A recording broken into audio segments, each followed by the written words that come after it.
Traveling in Italy is a real treat for great book students.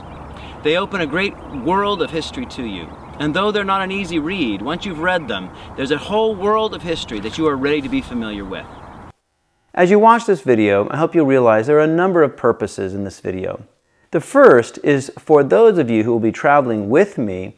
I hope you'll use this video as a way of familiarizing yourself with what we are going to see and what you can expect.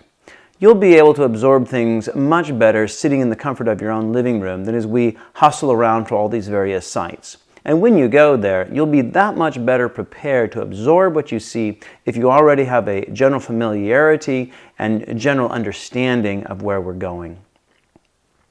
Also, this is a guide for those of you who are going to be traveling on your own. I hope that you'll look at the schedule that I put forward and realize that there is a lot of scheduling elements in it that make your trip travel more easily. And so use this as a guide if you're planning to go on your own, as a good way of seeing the main sites that are of interest to great book students. Also, I hope you see in this video just a general encouragement to all of you to travel. Travel is a wonderful opportunity, and I hope that by watching these videos, you'll be able to see just how much there is for you to be able to gain in doing so. And also, for those of you who may never be traveling, I hope that you'll watch this video as a learning tool to gain so many of the insights that you can by actually going to these sites. Now, when we go, we usually will leave on Thursday and travel through the night and arrive on Friday. When you first arrive, I'd highly recommend the first day that you start walking right away. This will help your body to become acclimatized to the time change and be able to get a good night's sleep that first night. Walking is a great way to get yourself ready for the next day.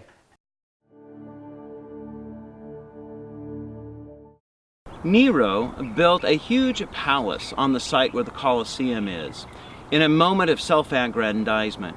However, the later Emperor Vespasian was disgusted with Nero's self-luxury and got rid of the entire complex to build a sports arena to please the people.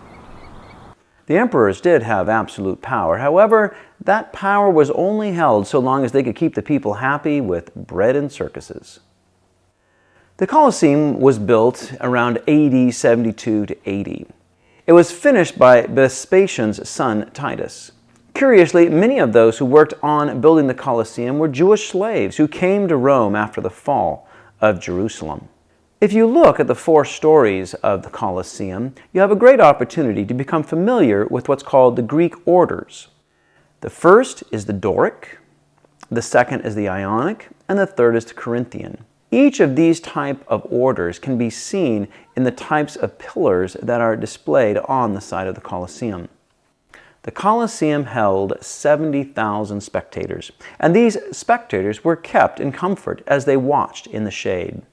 If you look up at the top of the Colosseum, you will see places where poles were inserted so that a very large shade could actually cover the entire Colosseum. It actually took 1,000 sailors to hoist this great cover. The floor of the Colosseum is gone, but that allows you to see the lower workings that house the various animals and gladiators that would be brought up during the shows. Recently, they rebuilt one section of the floor so you can see what it was originally like. The structure is very well organized with quick access to all the sections. However, you will notice the steps are very steep. Games were held at the Colosseum until 523 AD, when they were stopped under the reign of the barbarian Ostrogoth Theodoric. During the Middle Ages, the Colosseum lay abandoned and many stones were removed to build the surrounding houses. The Arch of Constantine was built in celebration of his victory over his co-emperor Maxentius at the Battle of the Milvian Bridge in AD 312.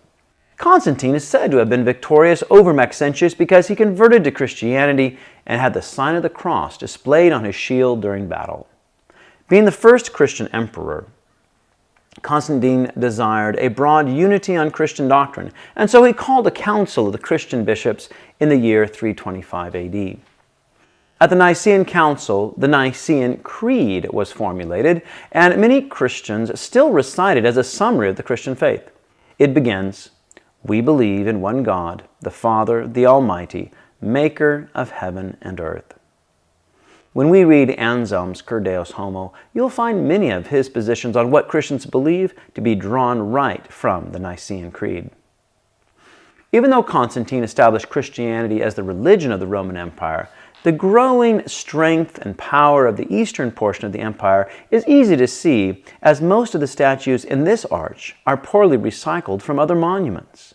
The eastern portion of the empire was so much more wealthy than the West that Constantine moved the capital from Italy to the more luxuriant and powerful East. Though this was originally a political division, gradually it turned into a spiritual division as well between the Westerners who saw the Pope of Rome as their head and the Easterners who saw the Patriarch of Constantinople as their head. Gradually the tensions grew, and in around the year 1000 AD, the Pope and the Patriarch mutually excommunicated one another, and you have the division between the Roman Catholics and the Orthodox. Eastern Europe followed the Patriarch, and Western Europe followed the Pope, and thus created the division between Roman Catholics and the Eastern Orthodox. It is often easy to think of biblical and classical history as disconnected. However, the Arch of Titus shows how close they are, and one of the points at which they come into direct contact with one another. This arch is well preserved and celebrates the victory of the Romans over the Jews in 71 AD and the destruction of Jerusalem. Particularly interesting is the relief showing the Romans in a triumphal march bringing back silver trumpets and a 7-branched candlestick from Jerusalem. This arch gives you a good opportunity to reflect upon the triumphal processions of the various emperors through Roman history and how Thomas Aquinas uses a very similar idea to help us understand God. The arch that you see here was actually used to host a triumphal procession.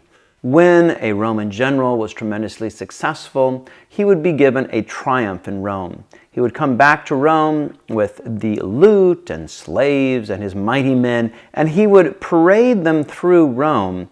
And at the end of the parade would come the emperor himself. You having seen his greatness, now you can see the emperor himself and know just what a great man he is. Thomas Aquinas speaks of the processions of God. And the best way to think of this is that God himself has given us the entire world as his triumphal procession. The beauty of the sky, the wonder of the mountains, the majesty of the sea, all of these things are in a sense God showing us bits of himself. And so that when he reveals himself in his greatness, we as his people will receive him and adore him for the great God that he is.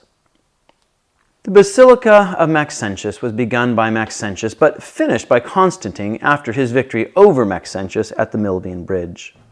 Though most of the building has crumbled, you can still get a very good idea of just how large it was, as the remaining portion is less than 1/3 of the original expanse. Basilica is an interesting word. It originally meant courthouse, but the term was later used for a church, as the form of church was very similar in shape to the courthouses of ancient Rome. The most obvious similarity is to the Basilica of St. Peter's. Think of the many events in Roman history that transpired in the narrow borders of the Roman Forum. This was the main area where Roman life was organized and directed from 509 BC to the demise of the Roman Empire in 476 AD. For better or worse, 985 years of national life were played out right here in this forum. Just think of how many of the great books' readings were describing events that happened here. The Greek biographer and Delphic priest, Plutarch, wrote the lives of the noble Greeks and Romans. Among many others, he recounts the noble struggle of the Roman Cato the Younger against the imperial forces who desired to overthrow the order of the Roman Republic. He also retells the lives of Julius Caesar and Coriolanus, stories that Shakespeare found so intriguing that he adapted them to the stage. The historian Tacitus tells the disheartening story of the degradation of Roman character that transpired during the transition from republic to empire. The poet Virgil, inspired by the divine muse he found in the generous patronage of the Emperor Augustus, attempted to use his lovely words to paint a more favorable image of the character of Augustus and his imperial house. We have no record of the Roman philosopher Lucretius coming to the Forum area. However, it is unlikely that this proponent of early materialism did not come here as well. Near the Forum, you can also see the house of Emperor Augustus' wife, Livia, who Tacitus railed against as a source of so many of Rome's ills. Particularly remarkable are the well-preserved painted walls and mosaic floors that give you a vibrant sense for the Romans' love of beauty in nature and geometric form. The Curia Julia was rebuilt a number of times during Roman history, and finally in 1937. However, if you consider that the Roman Senate sat for nearly 500 years before having its powers degraded under the empire, it is easy to see why our own form of government owes such a debt to the tradition that developed in Rome. Here, men were able to work out much of what it meant to have rule of law, and also why the separation of powers was so crucial to maintaining a free people. Christianity also had a huge part on the formation of our government. However, the debt of gratitude that our own founding fathers owed to the Romans for establishing much of political wisdom should also be acknowledged.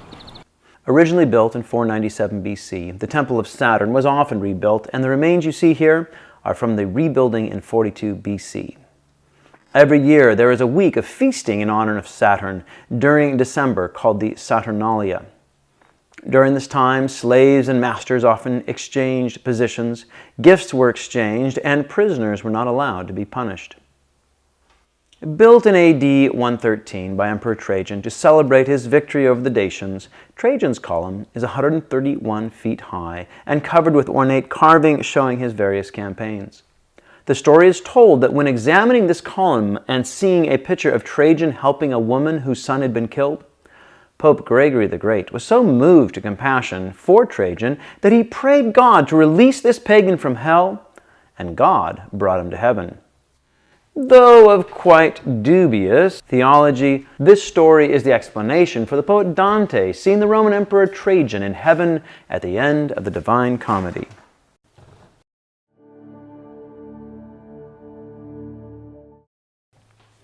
The original St. Peter's Basilica was built in 326 by the Emperor Constantine upon his conversion to Christianity.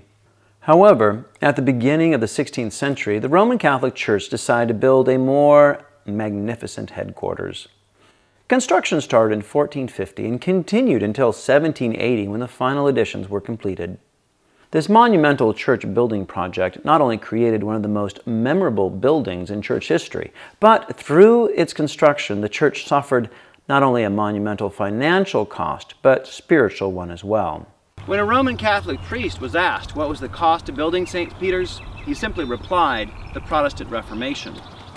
Though the Holy Spirit was obviously at work in the Protestant Reformation to bring the church back to more pure understanding of Christ's work on the cross, one of the main reasons that Martin Luther separated from the Roman Catholic Church was that the Roman Catholics were selling indulgences to his fellow Germans to build this church. Indulgences were a particularly clever method that the church came up with to raise funds to cover the huge expenses that St. Peter's involved. The concept of indulgences was simple. You simply give money to the church and they will forgive the sins of you or your loved one that might keep them from getting into heaven. This sales campaign did get the money flowing into the Roman treasury, but so offended the Northern Europeans that they separated themselves from the Catholics forever. Beautiful building, but most Catholics would probably think twice about the final cost. However, many great buildings have their storied past. Even the Pantheon in Athens has a dark financial underbelly. So let's forget the dark history and continue to enjoy what truly amazing beauty human ingenuity combined with centuries of hard work can produce. The construction of St. Peter's was supervised by a host of architectural greats. Raphael, Michelangelo, and Bernini among others. Indeed, the mastery of their artistic vision is evident all around you. St. Peter's Square is in fact an ellipse. However, the most interesting element is the obelisk displayed in the center of the square itself. This 83-foot obelisk was originally erected around 2500 BC in Heliopolis, Egypt. The Emperor Augustus had this obelisk removed from Heliopolis and taken down the Nile to Alexandria. It was then moved across the Mediterranean to Rome by the Emperor Caligula in AD 37. It stood near the Circus of Nero until 1586, when the Roman Catholics decided to move it a few hundred yards to its new location at the center of the Vatican Square. The movement of this obelisk was a tremendous engineering feat. However, the moderns came to consider that it showed they had come to rival the engineering prowess of the ancients. What they did do was in fact quite impressive, but the moderns came to think that moving this obelisk was in fact a sign that they had come to rival the engineering prowess of the ancients. However, they then remembered that the ancients had moved it across the entire Mediterranean while they had only moved it across town. So much for rivaling the engineering prowess of the ancients. It is still a lovely irony of history to have an Egyptian obelisk the Romans stole, now decorating the courtyard of a Christian church. It is hard not to feel that the present is nothing but a wisp of time, and all that matters is history. The facade of St. Peter's is quite imposing, and was actually one of the last elements of the church to be completed. Upon stepping into the church, Roman theology immediately confronts one. On the floor, one is presented with marble keys that remind the visitor of the Roman Catholic doctrine of papal authority. The Roman Catholics believe that the Apostle Peter came to Rome and founded the Roman Catholic Church, and that because in Matthew 16:17 through 20, Jesus says to Peter, "On this rock will I found my church," that the Roman Catholic Church has the authority to rule over all other churches of the world. The interior of the church is quite breathtaking. The scale is so vast that one's own human significance seems to drift away. My favorite architectural detail is the lovely absence of stained glass windows. Because the windows are clear, vast shafts of pure light pour into the space and draw one's mind to a more heavenly beauty flowing down from the sky above. The church is shaped in the form of a cross, and at the center is Bernini's, a large bronze structure with twisted columns called the baldacchino. The bronze to make the structure was melted down from ornamentation in the ceiling at the entrance to the Pantheon, perhaps simply recycling or maybe church-endorsed pillaging of the pagans. At the front of the church, you'll see a very elaborate chair. This chair helps you understand the difference between a church and a cathedral. The Catholics have a bishop appointed over each city. The church where this bishop has his chair from which he rules is called the city's cathedral. So in each city there are many churches, but only one cathedral. The Greek word for chair is cathedra.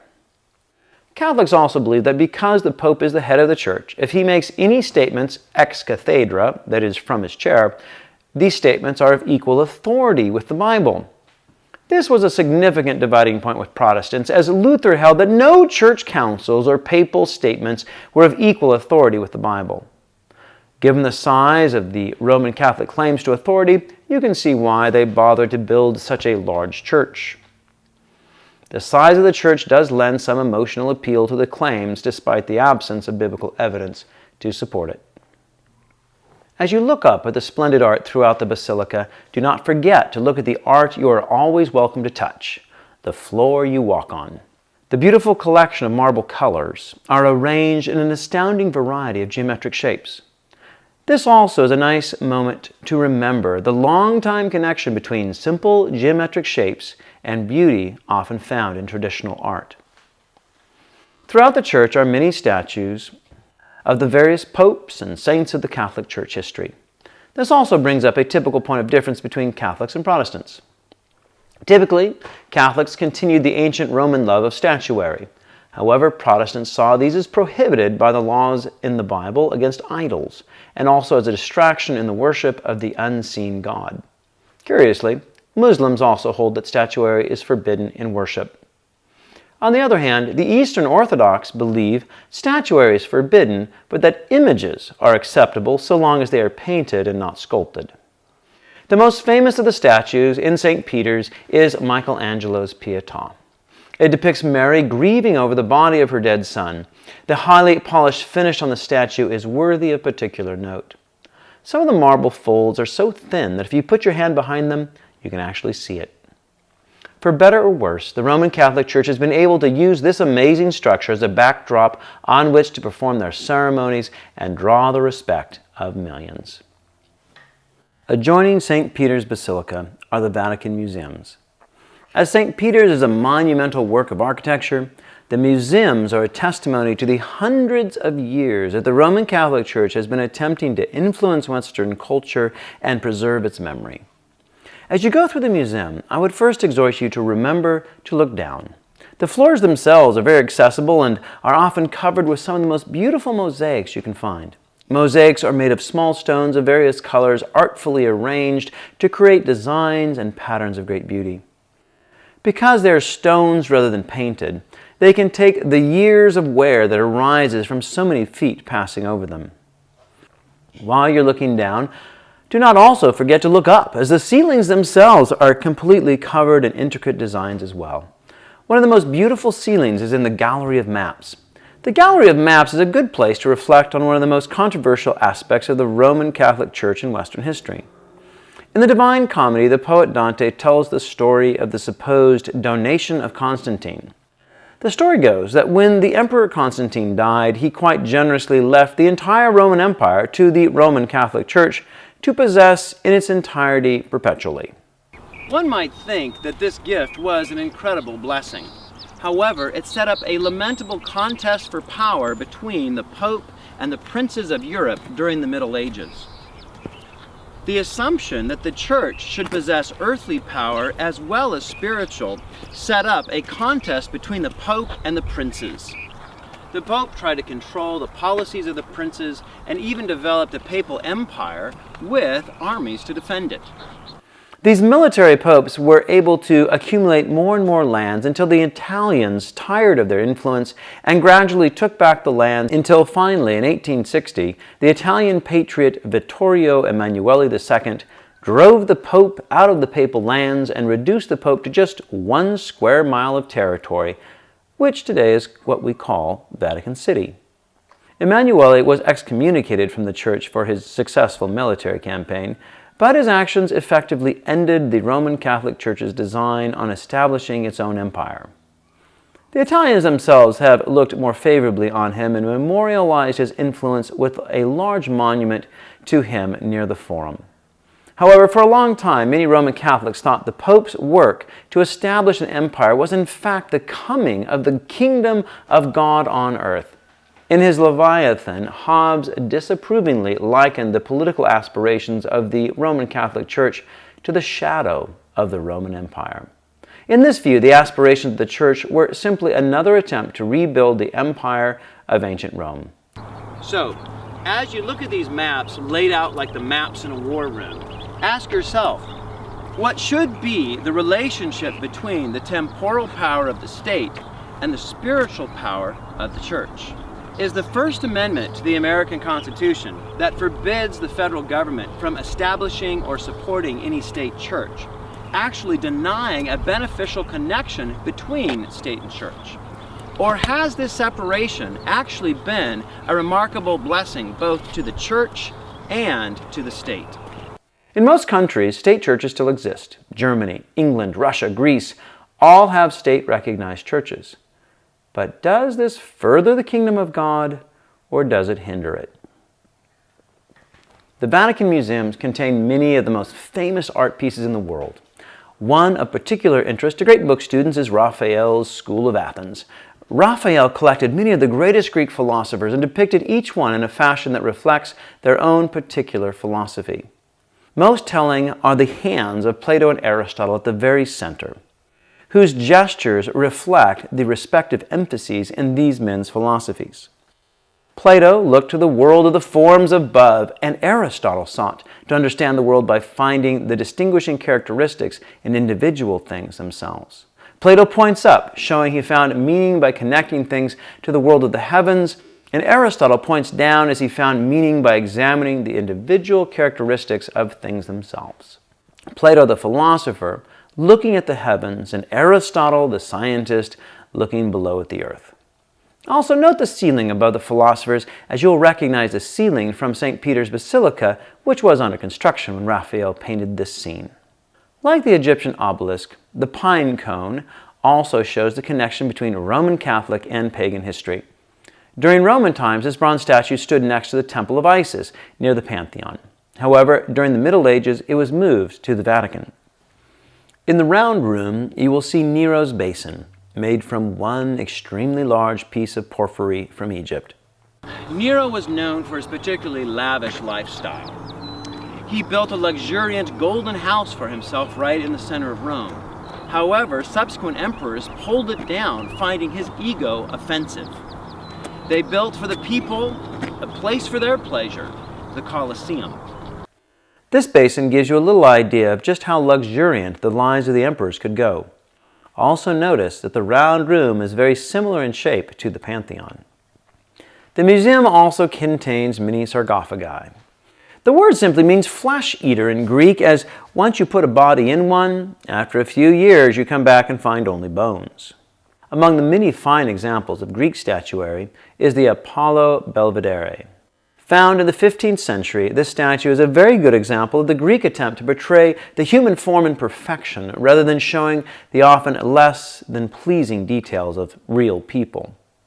These statues are called ideal and often appear rather repetitious, as they can all look the same, perfect. The statue of Laocoon and his sons recounts the story told in the Aeneid of this priest's death as he attempted to warn the Trojans of their destruction before the Greek horse. As Laocoon came to the Trojans, warning them not to take this horse into the city, up from the sea came serpents who wound themselves about him and his poor sons and pulled them into the depths.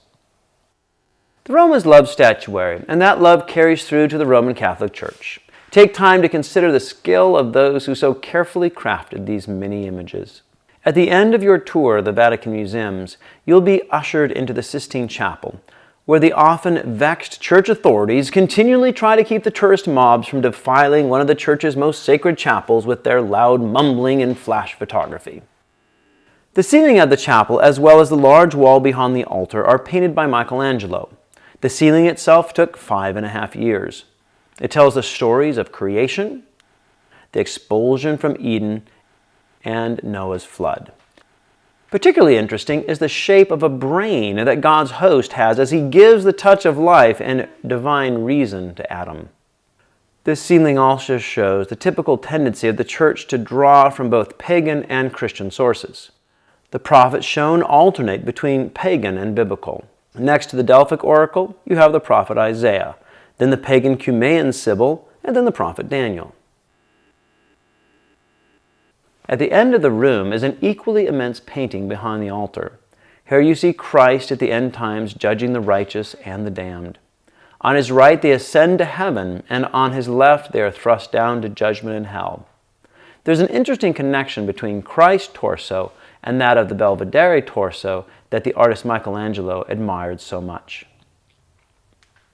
Rome draws from the beauty of the Christian world as well as the pagan. And though learning from the pagans is something I've encouraged for many years as a great books teacher, there's a cautionary tale that must be told. Desiring to hold on to the wonders of the pagan world, Rome has confused pagan truth and Christian. And most critically, it has not been able to clearly distinguish between salvation as presented by Christ and that presented by Plato. Plato's scheme is clearly presented at the end of his dialogue, the Gorgias. He holds that man's wicked nature leaves scars upon his soul, which put man in a state of condemnation before the gods. Yet, by doing good deeds and working for moral perfection, man is able to cover over those scars. But if by the end of life he has not sufficiently removed those sins from his soul so he pleases the gods, in the afterlife he must go through further discipline and punishments before being good enough to be received into heaven. The Roman Catholic Church Christianized Plato's works-based salvation by adding that it is Christ who comes to our aid in this noble quest for personal betterment by giving us the presence of His Holy Spirit so that we can do enough good to make ourselves worthy of God. We see a fine example of this Christianized Platonism in the Purgatory section of Dante's Divine Comedy. In contrast, the biblical understanding of Christ's work begins in Genesis, with God's promise to Adam and Eve that they will die when they partake of the fruit of the tree. Yet after they do in fact eat of the fruit, God in His grace does not kill them. Rather, He allows them to live, and as they are expelled from the garden, the consequences of sin must still be paid. Someone must die in their place. This is evident as when they leave the garden, they are clothed in the skins of animals, animals who died in their place. This event shows the biblical form of salvation, which is the fact that another must take the penalty of death on man's behalf. This is called substitutionary atonement. The penalty of sin is paid by someone else's death. Throughout the Old Testament, animals stood in for man to pay the death penalty of sin until the real substitute would come, Christ Himself. Thus, in the Scriptures, we see that it is in fact Jesus' death that saves, and not Plato and his vision of moral perfection. Though Christ calls us to moral reform, it is His death on the cross that we see as the true means to which we look for our atonement, and not our moral reformation and good works. In our Great Books readings, the best articulation we have of substitutionary atonement is found in Bach's St. Matthew Passion and Luther's commentary on Galatians.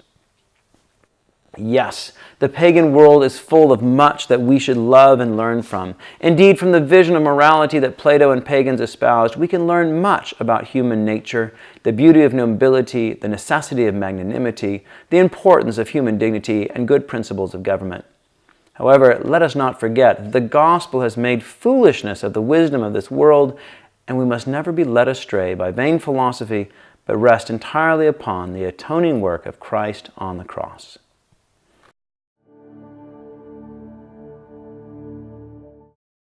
Built between 118 and 125 AD by the Emperor Hadrian, the Pantheon is not only a masterpiece of geometric architecture, but also shows the engineering genius of the Romans.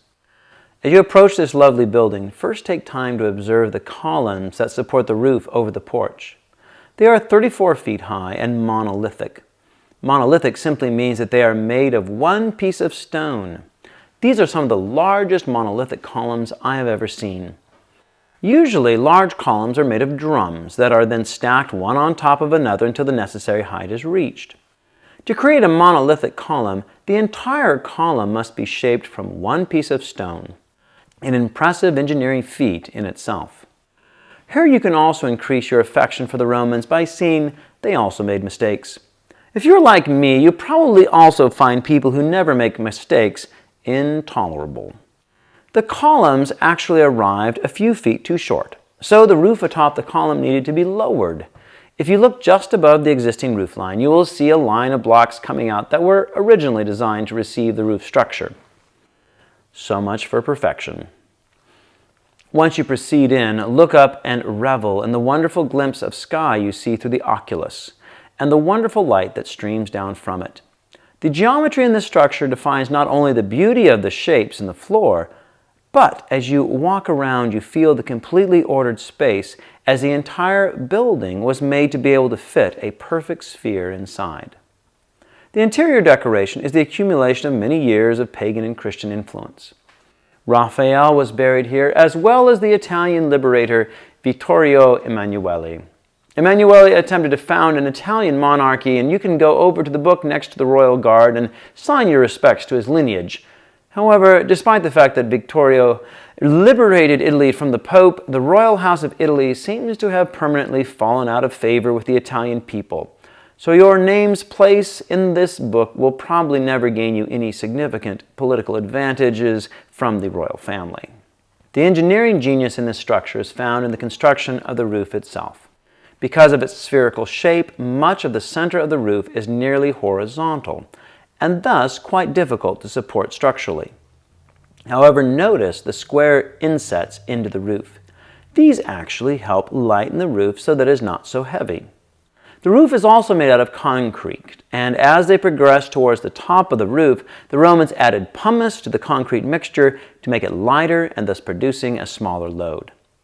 Finally, the 30-foot opening at the top is a wonderful means of letting light into the space. However, it also makes the roof lighter so that it can bear its own load more easily. Looking at the Pantheon, we have a wonderful example of the unity between artistic beauty and geometric logic on a very large scale. However, even though not so large, there are many places through history and culture that we see a similar connection between what is beautiful and what is geometric. Whether it be Islamic art, Greek geometric period pottery, Romanesque architecture, Ukrainian decorated eggs, or even just traditional quilting. In many contexts, we see that what is artistically inspired and what is geometrically logical oftentimes come very closely together. This should help us to reflect that our common association that there is some sort of antagonism between what is artistic and what is logical, or between what is beautiful and what is organized. This distinction that we often make is one that we should really realize is somewhat superficial and should be disregarded.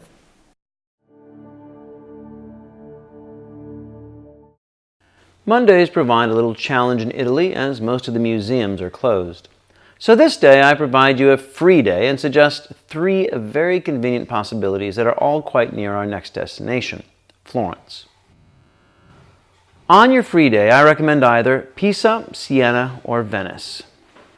The city of Pisa is not particularly interesting. However, the famous Leaning Tower is quite worth your time.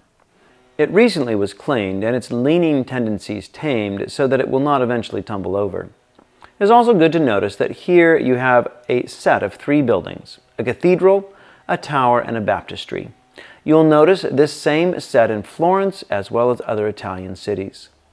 Siena is the easiest destination as it is just a short ride from Florence on the bus. Its cathedral and large open square are the main attractions here. You'll notice the cathedral is ornamented with alternating black and white stones. Not surprisingly, these are the colors of Siena's coat of arms.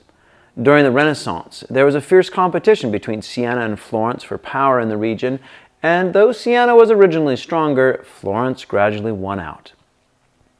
On the floor of the cathedral in Siena, you will see a mosaic of Hermes Trismegistus. Though his writings actually only date back to the 3rd century AD, many writers during the Renaissance thought that he was a contemporary of Moses and went to his writings as a source of much supposed ancient wisdom. Dante himself actually references Hermes as an ancient authority. The cathedral also houses a fine collection of medieval choral books. Rather than printing each member of the choir with music of his own as we do today, these very large books were simply placed on a high stand where everyone could read off the same book at the same time. The illuminations in these books show the care for detail and beauty of the time. While in Siena, take time to wander about the lovely shopping town, and perhaps you too might name your minivan or first child after her. Venice is a bit farther to go. However, the high-speed train will get you there rather quickly, and you'll be well rewarded with an opportunity to see a completely different way of life. The story of Venice is a long and interesting one. The founding of Venice actually goes back to Romans fleeing the barbarians after the fall of Rome. The Romans sought refuge from the barbarians in the marshes and lagoons of this area. The barbarians were not interested in the land as it did not appear to be habitable. However, the Romans came up with a very ingenious way of establishing buildings in this muddy area. What they did is they actually took very large trees and pounded them down into the mud until they were entirely covered over by the mud. Well, then they would take large stones and place them down into the mud on top of those pylons. The curious thing about this technique is that because this wood would then become entirely covered with mud, it was kept free from any oxygen, and thus the wood did not decay. And so these ancient pylons that the buildings are built on oftentimes go back to the Romans themselves. Now, oftentimes we think of the Roman Empire falling in 476. However, you have to remember this is only part of the story. The Eastern Empire in Constantinople went on until 1453 when it fell before the Ottoman Turks. And yet Venice too continued on. Venice grew in strength throughout the Middle Ages. It became a mighty trading empire. And at its height, Venice was building a ship a day in the narrow strip of water called the Arsenale near St. Mark's Square. In 1204, Venice attacked and significantly weakened the city of Constantinople. After this attack, they brought back the horses of St. Mark's. They were originally Roman in the 3rd century, were taken to Constantinople, and then finally ended up here at St. Mark's. Venice continued as a strong republic until finally it was conquered by Napoleon himself in 1797. So if you want to think of the last vestiges of the Roman Empire falling in 1797 before Napoleon, I don't think you'd be far from the mark. A tour of the Doge's palace is quite interesting, and it was built in various stages between 800 and 1500. I was particularly impressed with the longevity of the Venetian Republic, and though its doges had a reputation for being ruthless in their dealings, Venice had a long history of relatively stable republican government. Also on St. Mark's is the Campanile. This 323-foot tall bell tower was initially constructed around 900 AD and stood until its collapse in 1902, killing only the caretaker's cat. The structure we have today was rebuilt as an exact copy and completed in 1912. St. Mark's Basilica was built around 1000 and has a fascinating front. The columns that decorate the front are of many different types of marble, as most were captured from various cities around the Mediterranean that Venice conquered as its empire grew. The style of the basilica also shows distinct Eastern influence. Its style is much more like the Greek churches in the east surrounding Constantinople rather than those of Rome. The interior is also very Eastern and covered with many very ornate mosaics. The musical prodigy of Venice was Vivaldi. If you love his highly energetic music, there are plenty of opportunities to hear his compositions played in the various churches around the city. Venice is a different world. Living with water as your streets is quite enchanting. The tourists keep coming, but the locals have been leaving for a long time, and the survival of the city is in doubt, as major expenses must be met to ensure the survival of this gradually sinking city.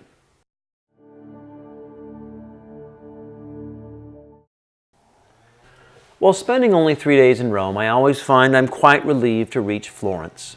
Though a small city in its own right, downtown Florence is a perfect scale for having so much available to see and learn from, and yet small enough to get around on foot and feel that you can settle into a city that is human-sized. Like Pisa, at the center of Florence we have a cathedral, campanile or tower, and baptistry.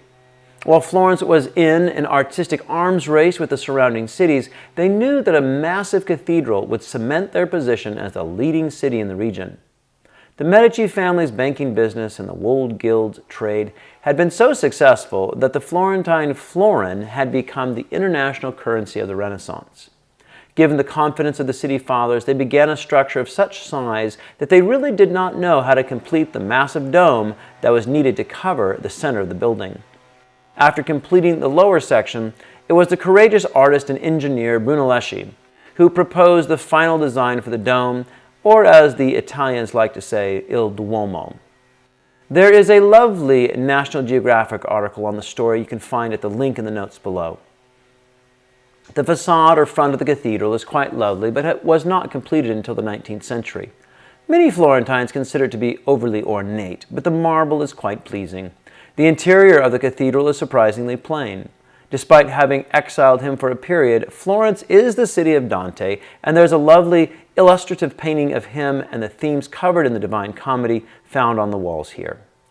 As always, take time to observe the humble servants below your feet, pointing you always towards the beauty of marble and geometric design. A climb to the top of the Duomo or the Campanile will be well rewarded with many fine views of the surrounding buildings and countryside. Across from the cathedral and Campanile stands the baptistry. Children were not allowed into the cathedral until they were baptized, as they were not considered Christians until receiving baptism. Dante himself received baptism here. The baptistry was built between 1059 and 1128, but stands in remarkably good condition. The exterior is a very good example of Romanesque architecture, but its doors and interior ceiling are what draws the most visitors. The set of doors on the east side was created by Lorenzo Ghiberti, and because of their ornate depictions of biblical events, Michelangelo called them the Gates of Paradise. The south doors were created by Andrea Pisano. While they are not as ornate as those of Ghiberti, they combine the Christian and pagan virtues that Dante uses to divide the various levels of purgatory: fortitude, temperance, justice, and prudence, and then from the Christians, faith, hope, and love, or charity. The interior ceiling provides a wonderful challenge as you will attempt to identify all the biblical stories depicted. Christ presides over all as king. You'll also notice the depiction of Satan is very similar to that given by Dante. Dante describes Satan as sitting at the bottom of hell, devouring the worst of sinners. The image of Satan devouring sinners is also used in the ceiling of the cathedral itself. Florence is full of lovely churches. Another favorite is Santa Croce. Here we find the grave of another of Florence's favorite sons, Niccolò Machiavelli, author of The Prince. Although his political thought is widely criticized for being too pessimistic, he had a profound influence on many Italian princes and political thinkers throughout Western history. Now we need to transition from art to church history and theology. Our next stop is the monastery of San Marco, where the monk Savonarola preached and lived.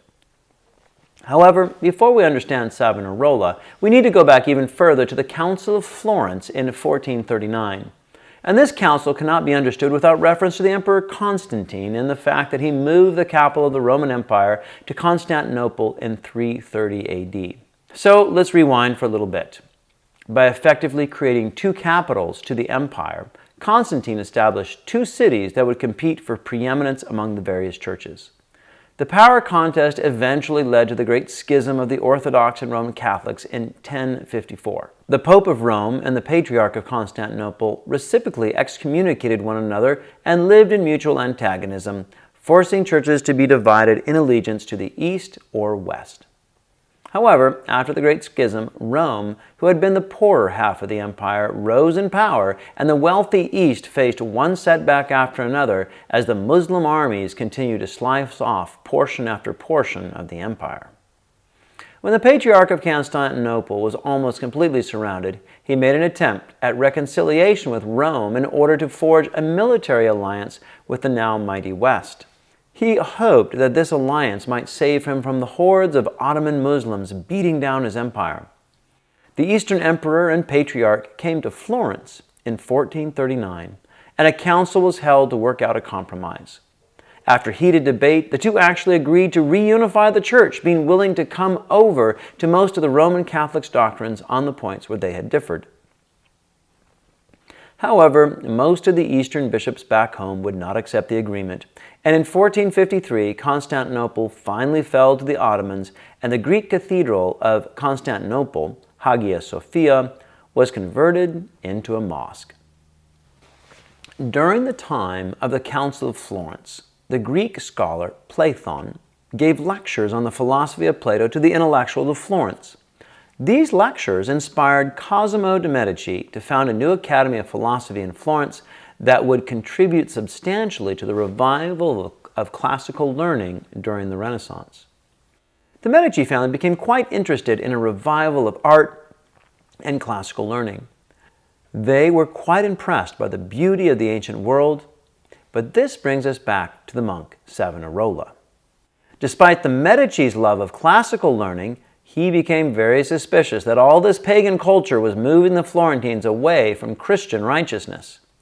It was here at San Marco that Savonarola lived and began his preaching ministry. Savonarola was a very popular preacher in Florence, and he began to preach against the growing luxuriance and immorality of the city fathers and merchants of Florence, and particularly the luxuriant Medicis.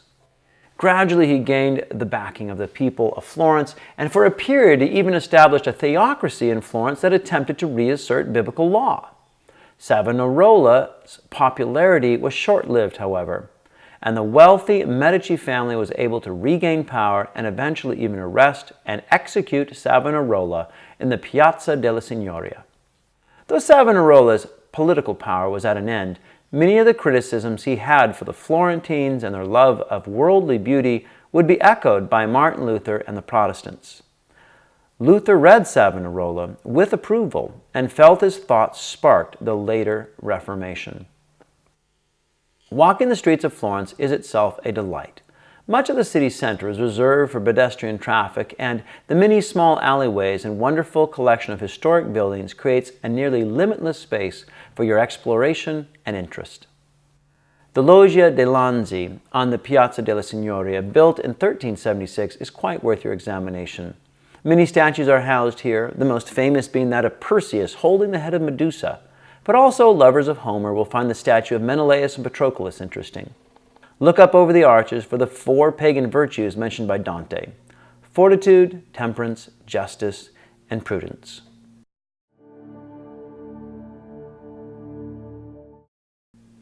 Next, we travel to San Lorenzo. From the exterior, it looks quite humble because the facade was never finished. However, the interior is one of the finest you can find for geometric purity. Brunelleschi, the engineering genius behind the construction of the Duomo, used such simple geometric shapes that it is difficult not to feel as one stands inside that you have not entered into the very eternal realm inhabited by the eternal truths of geometry. It is a church, so you should probably be reading your Bible in this space, yet for this geometry teacher, it is with the 4th book of Euclid that I would feel most comfortable. At the back of San Lorenzo are the Medici chapels. The main chapel is filled with the graves of prominent members of this great banking family, and throughout you'll find the work of many of the Renaissance greats, Michelangelo foremost among them. After a morning of the museums, take some time to explore the Pitti Palace and the outdoors Medici style in the Boboli Gardens. Though Florence is a lovely city, it always refreshes the spirits to be more closely aware of God's creation rather than man's. The winding pathways and lovely gardens give you ample opportunity to see much of the green beauty found on a springtime afternoon in Florence. After touring the Boboli Gardens, walk up the hill to San Miniato al Monte. Here you'll have an opportunity to observe pre-Renaissance architecture. During the Romanesque period, you will notice that geometry is prominent, yet without the softening features of the Renaissance. San Miniato would appear overly austere if it weren't for the delightful play of color from the various types of marble used. Once inside, make sure to look up and see the timbered ceiling. Often the ceiling timbers are covered in churches, but here you can see the engineering necessary to cover such a large span. Also go down into the crypt to see the recycled Roman period columns that the church was built upon. I always find the traditional daily Mass an interesting opportunity to see historic Roman Catholic worship. The Gregorian chant is not particularly toe-tapping, but this banjo-picking Southern Californian is still able to find a point of connection in the music. Be sure to take lots of pictures looking back over the valley towards the Duomo. This is one of your best opportunities to see it at a distance.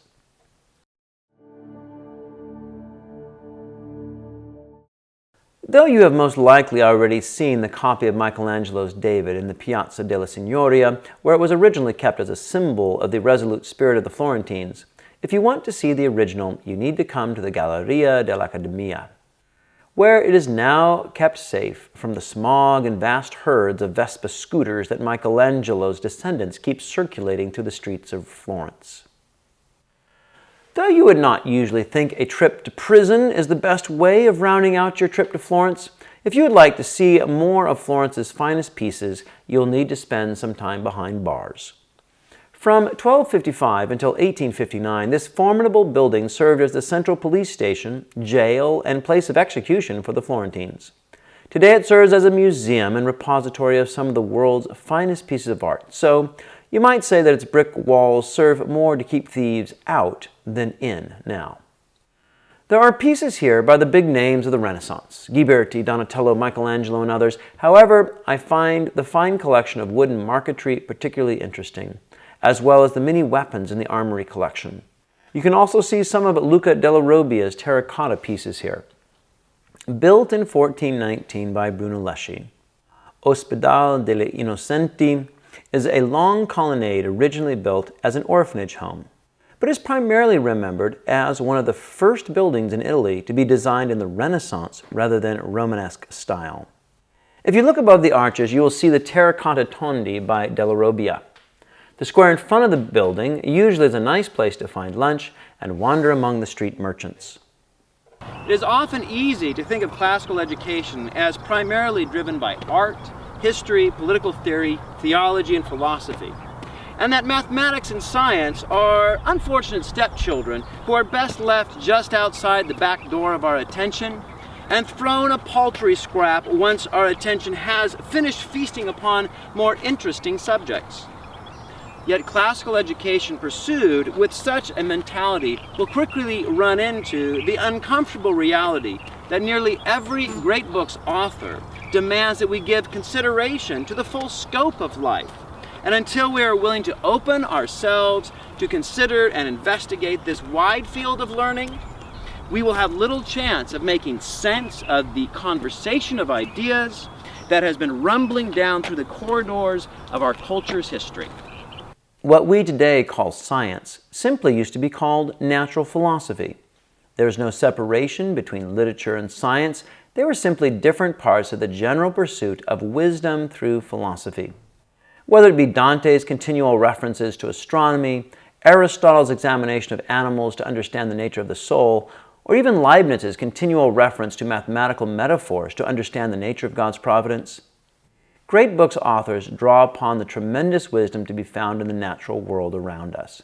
And particularly if we consider ourselves classical Christian educators, we should be embarrassed by any apathy we show when examining and learning from the natural world. The Galileo Museum is a wonderful introduction to the history of science and its importance to the development of human thought. Galileo was a gifted observer of nature, and it was the insights gained with this small telescope contained in the Galileo Museum that allowed him to overthrow many of the views that have been held about the universe since the time of Aristotle. Much to the later embarrassment of the Church, many Christians tenaciously held to the opinions of Aristotle and even attempted to claim that the venerable pagan's views were actually Christian orthodoxy and disagreement with him, heresy for a Christian. It is a good thing to note that love of all things classical can be taken too far. Through this museum, you'll be treated to a parade of instruments that were used by men to poke and probe Lady Nature in order to force out of her her precious secrets. The ancient Greek Heraclitus said that nature hides herself. He was correct. It took thousands of years to understand the principles of nature, and often it was not abstract philosophy, but the practical use of instrumentation that allowed mankind to truly understand nature's structure. In this museum, you will see clearly why Francis Bacon was so skeptical of the meanderings of Socrates' dialectical philosophy and why he emphasized that we must not attempt to see with our unaided philosophical abstractions, but with the practical aid of scientific instruments. The great story of the history of science is the development of astronomy. Even though some of the ancient Greeks believed that the earth went around the sun, Aristotle held that the earth must be at the center, and his position prevailed throughout the Middle Ages. To see why it was actually the earth moving and not the sun that caused us to see what we do in the heavens actually took a long and laborious process of careful observations and remarkably diligent thought and reasoning. Also, very central to Galileo's contribution to the history of science is the study of motion. This museum also holds a number of very important instruments that allowed Galileo to make the substantial breakthroughs that he did in being able to describe motion accurately. Galileo spent much of his time in Florence and was patronized by the Medici family. It is really remarkable that this city has touched so many of the greatest moments in human history.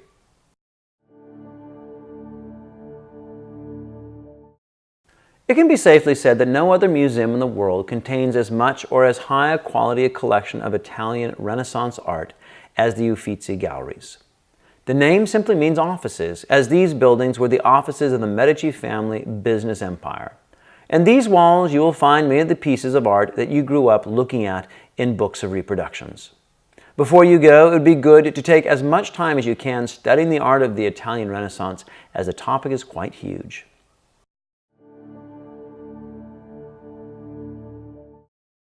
Coming back to Rome on Saturday gives us the opportunity to see a little more. Rather than taking the time to see the ruins in Pompeii, by traveling just a few metro stops, we find the lovely ruins at Ostia. Once the port of Rome, this city was abandoned as the harbor silted up and the shoreline actually moved farther out to sea. Here you will have the opportunity to wander the streets of the ancient empire and imagine what it would have been like to live in the days of the Caesars. As we come back through Rome, we will visit Santa Maria Maggiore. This church is particularly known for promoting the veneration of Mary. However, I find the roof itself most fascinating as you have an opportunity to glimpse where a great deal of the gold from the New World ended up. The King of Spain gave a great portion of the gold he received from the New World to the beautification of this church. Traveling to Italy offers many opportunities for the great book student. Not only can you deepen your understanding of history, but give yourself just that much more context in which you can read the great books and better appreciate the meaning they contain.